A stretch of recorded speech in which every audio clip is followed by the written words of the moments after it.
ইহসানা, মা বাবার উপরে ইহসান করে সন্তান। দ্বিতীয় নাম্বার, আল্লাহ তাআলা ডাক দিয়া বলেন ফালা তাকুল্লাহুমা উফিন। মালিক আমার ডাক দিয়া কয়, এর সন্তান মা বাবার সঙ্গে উফ শব্দটুকু বলবি না। কারণ যদি মা বাবার কলবের ভিতরে কলিজার মধ্যে কষ্ট দাও, আমার আল্লাহর আরশ পর্যন্ত কেঁপে ওঠে। এর ইমানদারি মুসলমান আল্লাহর গোলাম, মায়ার নবীর সাহাবী হযরতে আলকামা মৃত্যু সজ্জায় এমন মুহূর্তে আলকামার স্ত্রী আলকামাকে কালিমার তালকিন দেয়, কিন্তু আলকামার জবান দিয়া যখন কালিমা বের না হয়, তখন আলকামার বিবি দৌড়ায়া মায়ার নবীর খেদমতে হাজির।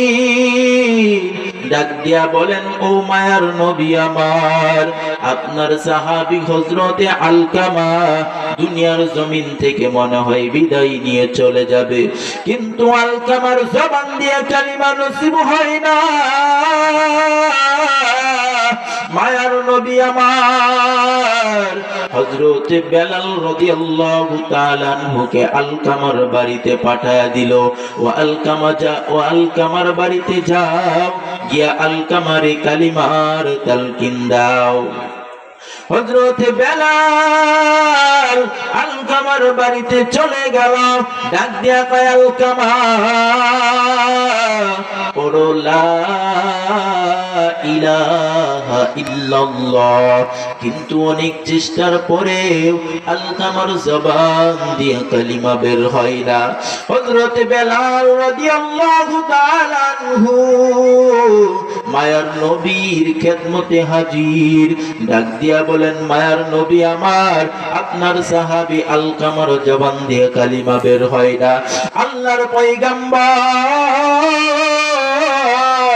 হযরত উসমান, আলী, ওমর, হযরত আবু বকর সমস্ত সাহাবীকে পাঠায়, কিন্তু আলকামার জবান দিয়া যখন কালিমা নসিব না হয়, মায়ার নবী আমার নিজে হাজির হয়ে গেল। ডাক দিয়া বলেন, আলকামার মা দুনিয়াতে বেঁচে আসেনি? ডাক দিয়া বলেন, হ্যাঁ, আলকামার মা এখনো দুনিয়াতে জীবিত।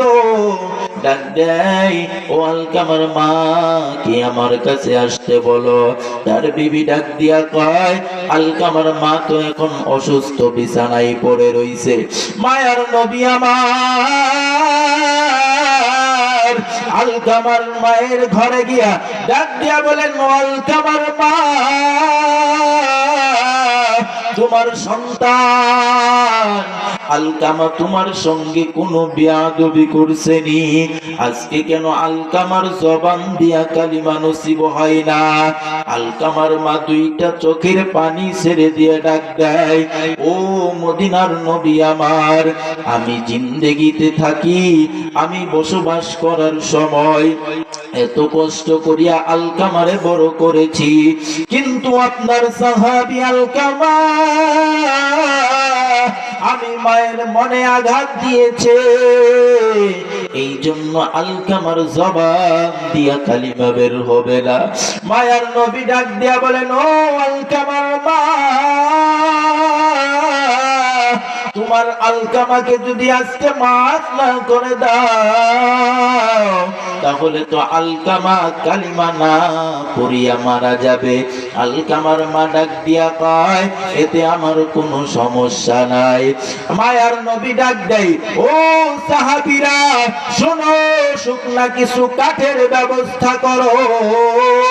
আলকামা যদি আমার সাহাবী হওয়ার পর দুনিয়ার জমিন থেকে কালিমা না পড়িয়া বিদায় নেয়, সেই মৃত্যুর আগে আমি নবী আমার সাহাবী আলকামাকে দুনিয়াতে আগুনে পুরাইয়া ছাই করে দেব।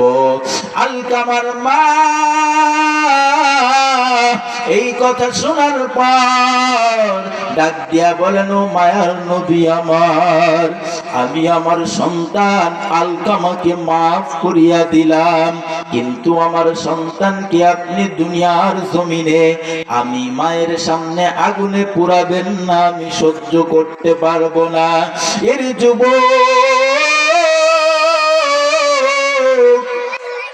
আজকে কোন মারে কষ্ট দাও, যেই মা তোমাকে লালন পালন করার জন্য দুনিয়ার সমস্ত সুখ আহ্লাদ গুলাকে বাদ দিয়া দিল। এর ইমানদারি মুসলমান আল্লাহর গোলাম, ও পুরা ঘরের যুবক ভাইরা আমার, আজকে যেই মারে কষ্ট দাও, জানো সেই মা তোমার জন্য কত কষ্ট করেছে। এই ইমানদারি মুসলমান আল্লাহর গোলাম, যখন আলকামার মা আলকামাকে মাফ করে দেয়, মায়ার নবী দুইটা চোখের পানি ছেড়ে দিয়ে ঘটনা বর্ণনা করে, মা মাফ করার সঙ্গে সঙ্গে আলকামার জবান দিয়া বের হইল, লা ইলাহা ইল্লাল্লাহু মুহাম্মাদুর রাসূলুল্লাহ।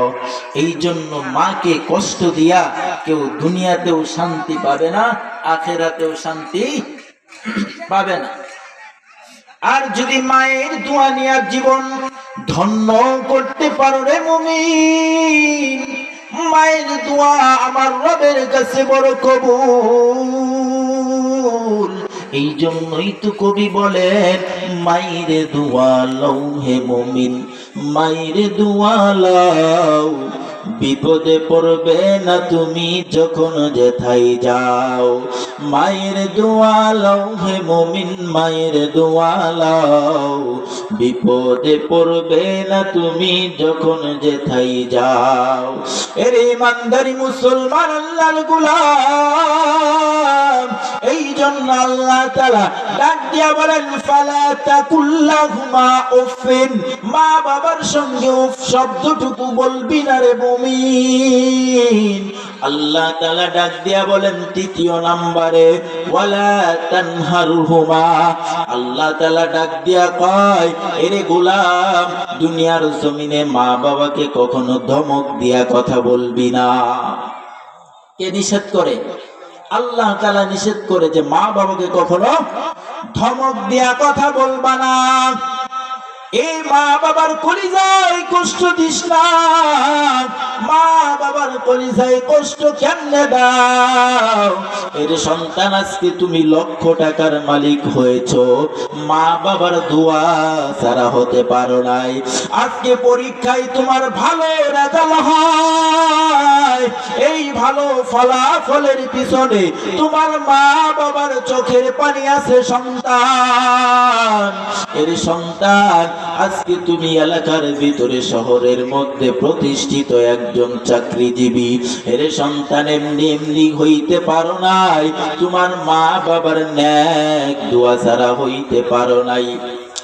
এই জন্য আল্লাহ তাআলা ডাক দিয়া বলেন, এ সন্তান, দুনিয়ার মধ্যে মা বাবাকে ধমক দিয়া কথা বলবি না। মা বাবার দোয়া যদি নিতে পারো, কপালটা বড় খুলিয়া যাবে। যেমন কপাল খুলেছিল হযরতে মূসা আলাইহিস সালাতু ওয়াস সালামের জামানায় একজন গোশত বিক্রেতা কসাই। এর ইমানদারি মুসলমান আল্লাহর গোলাম, হযরতে মূসা আলাইহিস সালাতু ওয়াস সালাম ডাক দিয়া বলেন, ও মালিক, জান্নাতের ভিতর সমস্ত নবীদের একজন বন্ধু থাকবে। ও আল্লাহ, দুনিয়ার জমিনের মধ্যে আমি দেখতে চাই, আমি মূসার সঙ্গে জান্নাতের মধ্যে কোন বান্দাটা আমি মূসার বন্ধু হয়ে থাকবে। আল্লাহ তাআলা ডাক দিয়া কয়, এরে মূসা, যাও অমুক বাজারে গিয়া দেখবা, একজন বান্দা গোশত বিক্রেতা কসাই গোশত বিক্রি করে, এক রাত্রের জন্য তার কাছে মুসাফির হয়ে যাও, মেহমান হয়ে যাও। মুসা আলাইহিস সালাতু ওয়াস সালাম বাজারে চলে গেল। যাওয়ার পরে দেখে আল্লাহর এক বান্দা বাজারের এক কোনায় বসে বসে গোশত বিক্রি করে। আর যেই ভালো গোশতগুলা আছে একটা কোনায় গোশতগুলা জমায়া রাখে। এর ইমানদারি মুসলমান আল্লাহর গোলাম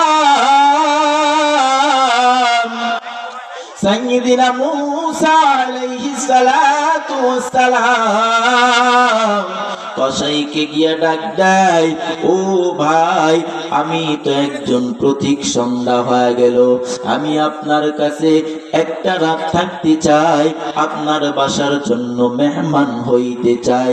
এর ইমানদারি মুসলমান আল্লাহর গোলাম, ও পুরাগরের যুবক, কান খুলে শুনে নাও, যদি মায়ের দোয়া অর্জন করতে পারো কপাল বড় খুলিয়া যাবে।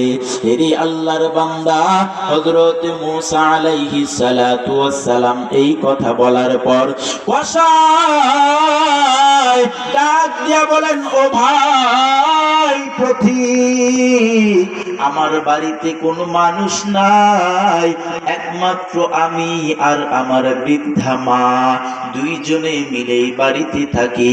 মূসা আলাইহিস সালাম ডাক দিয়া বলেন, ও কসাই ভাই, আমার কোনো কষ্ট হবে না। এইবার দুইজনে মিলে রাত্রির বেলায় বাড়ি চলে গেলাম। যাওয়ার পর রাত্রির বেলায় কসাই বাড়িতে গিয়ে